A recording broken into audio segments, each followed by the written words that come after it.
Шетелге діни білім алуға барған қазақ жастарының ішінде теріс ағымдардың ықпалына түсіп, жат идеологияның жақтаушысы болып оралғандар аз емес. Бұл жағымсыз үрдіс әлі күнге жалғасып келеді. Не істемек керек? Шетелде білім алудың артықшылығы баршылық, танымал дін орталықтарына барып, діни ілімнің қайнар көзінен сусындаған жақсы әрине.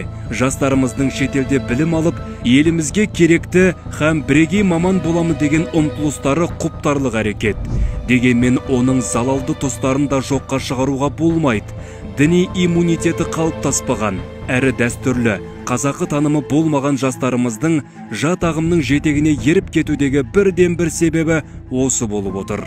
Соңғы жылдардағы таяу шығыс елдерінде әртүрлі діни ағымдардың белсенділігі артуымен қоса, дінаралық келеңсіздіктер белең алуы, террористік ұйымдардың ашықтан ашық әрекет жасау себебінен қоғамдық, саяси және діни жағдаят күрделене түсті.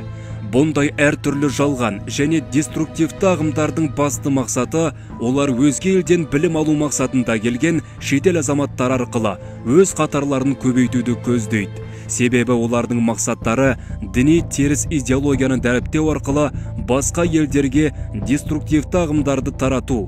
Өз елінде бастапқы діни білімін жетілдірмеген адам шетелге барғанда ақ қарасын, кімдікі дұрыс, ал кімдікі бұрыс екенін ажырата алмау себебінен сол елдегі деструктивті тәлім беретін орталарға қосылып кетуіне ықтималдылығы мол.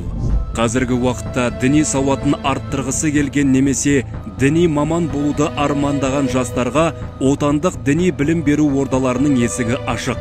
Атап айтар болсақ, Қазақстан мұсылмандары діни басқармасына қарасты Нұр Мүбәрак Египет Ислам мәдениеті университеті мен 9 медресе колледж жұмыс істейді. Бұдан өзге зайырлы білім берудің бөлігі ретінде еліміздегі 5 жоғарғы оқу орнында дін танушы мамандар даярланады. Ал кім өзге елде діни білім алғысы келсе, шетелдің білім ордаларында Қазақстан мұсылмандары діни басқармасы және мемлекет аралық келісім негізінде ғана магистрлік және докторанттық дәрежеде оқуға болады. Ал бастапқы білімді, яғни бакалаврлық базалық білімді өз еліміздегі оқу ордаларынан алу қажет.